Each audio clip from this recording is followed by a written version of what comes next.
चलिए जी, स्वागत है और अभिनंदन है आपका। तो आज की वीडियो में हम बात करेंगे किस तरह से आप होम गार्ड का फॉर्म भर सकते हैं। स्टेप बाय स्टेप पूरी जानकारी इस वीडियो में मैं आपके साथ शेयर करने वाला हूं और किस तरह से भरना है, क्या-क्या डॉक्यूमेंट लगेंगे, उसके ऊपर भी इस वीडियो में हम चर्चा करेंगे। तो मेरे साथ आप अंत तक बने रहिएगा। चलिए शुरू करते हैं। लेकिन इससे पहले आप चैनल पे नए हैं तो लाइक, कमेंट एंड शेयर करना मत भूलिएगा। बाकी आप हमें टेलीग्राम से भी जुड़ सकते हैं। हमारे ऑफिशियल चैनल के नाम से हमारा टेलीग्राम चैनल है। तो जो सबसे पहले इम्पॉर्टेंट चीज़ है वो है आपकी पासपोर्ट साइज़ फ़ोटो, और वो करंट पासपोर्ट साइज़ फ़ोटो होनी चाहिए। हाल ही में लिए गए पासपोर्ट साइज़ फ़ोटो का स्व हस्ताक्षरित फ़ोटोग्राफ आप अभ्यर्थी को जो है पेस्ट करना होगा। तो यहाँ पर आप देख सकते हैं ये पूरा स्पेस दिया रहता है। इसी स्पेस के अंतर्गत जो है आपको अपनी पूरी फ़ोटो पेस्ट करनी है और उसके बाद इस तरह से तिरछा आपको जो है सिग्नेचर इसमें कर देने हैं। ठीक है, तो अब डिटेल में हम बात करते हैं।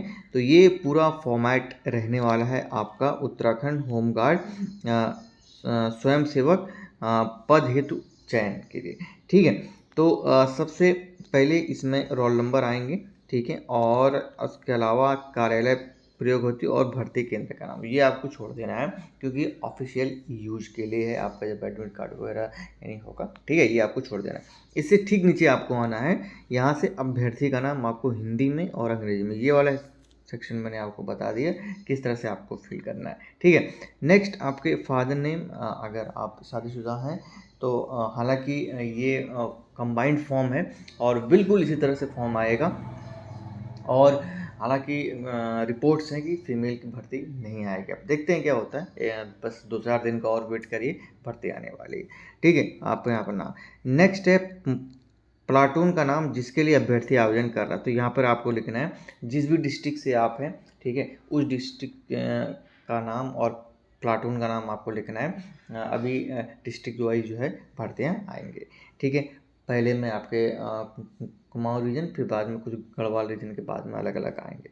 अब यहाँ पर जो फोर्थ ऑप्शन है आपका, ठीक है, फोर्थ ऑप्शन में आपको जो है अपना स्थायी पता भेजना है और यहाँ पर भेजना। अगर सेम है तो इसमें आप डू करके इसको छोड़ सकते हैं। अब है सबसे पहले जन्म तिथि, हाई स्कूल का जो मार्कशीट है उसके अनुसार आपको यहाँ पर अपनी जन्म तिथि लिखनी है, अंकों में भी और शब्दों में। अब यहाँ पर दीजिएगा कि 1/7/2023 का ये लास्ट ईयर का फॉर्म है, लास्ट ईयर का। तो इसमें एज कैलकुलेशन जो आपकी होगी, आई थिंक जनवरी 1/1/2026 की होगी यहाँ पर एज कैलकुलेशन। तो उसी हिसाब से आपको वर्ष, माह और दिन कैलकुलेट करके लिखना है। सातवें में आप लिखना है नागरिकता, फिर धर्म और किस जाति से आप रिलेट करते हैं। ठीक है, अब जो आता है आपका सबसे इम्पोर्टेंट सेक्शन आता है आपका शैक्षिक योग्यता। तो यहाँ पर परीक्षार्थी का नाम, यानी किस आप 10th-12th जो भी हैं, बोर्ड का नाम, उत्तीर्ण करने का वर्ष और प्राप्त श्रेणी जो भी आपकी रही होगी। क्योंकि मेरिट बेस पे नहीं है तो इसमें परसेंटेज जो है नहीं मांगा गया है। तो बहुत ध्यान से भरिएगा फॉर्म, ऑफलाइन फॉर्म होते हैं। ठीक है, कोई कट पीट ना हो। अगर जहाँ भी कट पीट हो उसको हटा दीजिए, दूसरा फॉर्म आप फ्रेश जो है फिर से भरिएगा। ठीक है, नेक्स्ट है अभ्यर्थी का व्यवसाय। इसमें स्टूडेंट है तो स्टूडेंट जो भी आप इसमें हैं आप इसमें लिख सकते हैं। अब जो है फिजिकल जो आपकी मेजरमेंट है वो यहाँ पे आपको लिखना है कि शारीरिक अभ्यर्थी द्वारा जो है न भरा जाए। तो ये भी जो है अभ्यर्थी के द्वारा नहीं भरा जाएगा।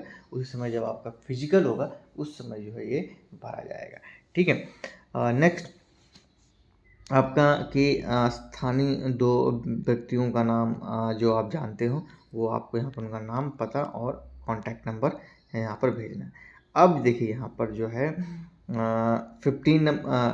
12वें नंबर में चयनित प्रमाण पत्र अंतिम शिक्षा संस्थान या फिर ग्राम प्रधान के द्वारा, या फिर आप देख सकते हैं चरित्र सत्यापन प्रमाण पत्र जहां अभ्यर्थी ने अंतिम शिक्षा प्राप्त की, अथवा राजपत्र अधिकारी द्वारा निर्गत प्रमाण पत्र की मूल प्रति संलग्न की जाए। यानी कि ये जब फॉर्म भरेंगे उसके साथ इनमें से कोई एक जो कैरेक्टर सर्टिफिकेट का उसका मूल प्रमाण पत्र जो है यहाँ पर अटैच होना चाहिए। ठीक है, उसके अलावा 13 में यदि अभ्यर्थी निम्न में से किसी भी श्रेणी में आता है तो उसका डॉक्यूमेंट यहाँ पर आपको लगाना है। जैसे आप अनुसूचित जाति से आते हैं, अन्य पिछड़ा वर्ग से आते हैं, अनुसूचित जनजाति से आते हैं, आर्थिक रूप से कमज़ोर आते हैं, तो उस वाले बॉक्स पे आपको टिक करना है और उसका जो है सेल्फ अटेस्टेड कॉपी लगाना है। यहाँ पर सेल्फ अटेस्टेड कॉपी, ओरिजिनल नहीं लगाना।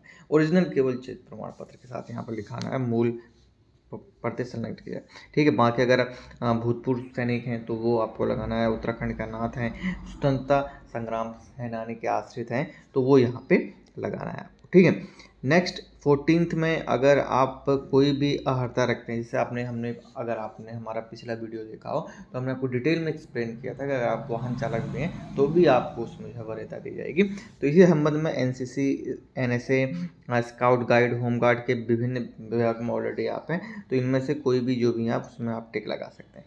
शैक्षिक योग्यता आपकी इंटरमीडिएट जो भी आप इसमें लगा रहे हैं तो इसमें मार्क करिए और उसके साथ जो है उसमें आप अटैच कर सकते हैं। ठीक है, नेक्स्ट आपका खेल कूद से रिलेटेड है, जो भी स्पोर्ट्स में आपने पार्टिसिपेट किया हो उसके आगे टिक लगाना है, क्योंकि उसके पास आपको सर्टिफिकेट भी अटैच करना होगा, ध्यान दीजिएगा। ठीक है, वाहन चालक, भारी वाहन चालक है तो हल्के वाहन चालक LMB है या फिर HMB है, जो भी आपका है उसमें आपको मार्क करने हैं, उसके बाद जो है वो आपको अटैच होना है, आपका ध्यान दीजिएगा। ठीक है, ऐसी मत लगा दीजिएगा, नहीं तो डॉक्यूमेंट अगर मांग लेंगे तो फिर आपको दिक्कत हो जाएगी। ठीक है, उसके बाद नेक्स्ट स्टेप आता है 15 की मैं घोषणा करता हूँ ये वगैरह की जो भी इसमें सूचनाएं दी गई हैं मेरे द्वारा जो है बिल्कुल सही दी गई हैं।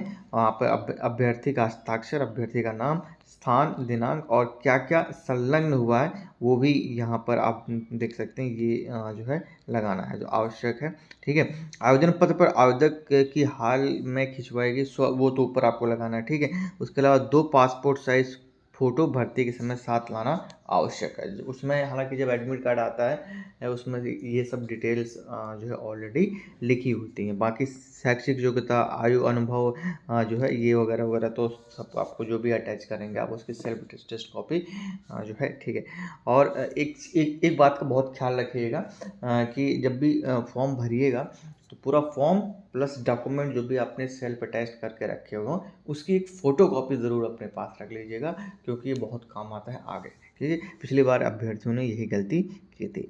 बाकी ये गाइडलाइंस हैं जो आप देख सकते हैं, इसके ऊपर मैं एक सेपरेट वीडियो और बनाऊंगा गाइडलाइंस से रिलेटेड। अभी इस वीडियो में हमने जो है आपको बताया कि किस तरह से आपको जो है ये फॉर्म भरना है और कैसे आपको सारी डिटेल्स सही तरीके से भरनी है, बिल्कुल एग्जैक्ट तरीके से भरनी है, कोई भी कट पीट नहीं होनी चाहिए।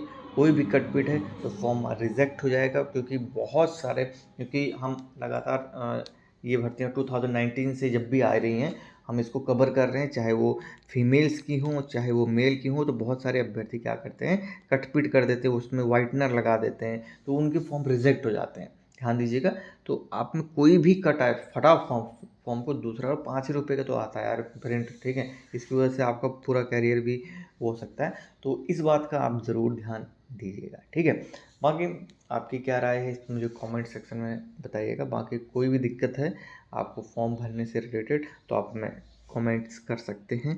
बाकी फिजिकल और रिटर्न से रिलेटेड हमने सेपरेट वीडियो बना के रखा हुआ है, तो चैनल पे जाके आप विजिट कर सकते हैं। हाँ, एक चीज़ और यहाँ पे ध्यान दीजिएगा, ये फ़ोटो की अगर जो हमने बात की तो फ़ोटो जो है हाल ही में जो लिए गए पासपोर्ट साइज़ का स्वहस्ताक्षरित फोटोग्राफी।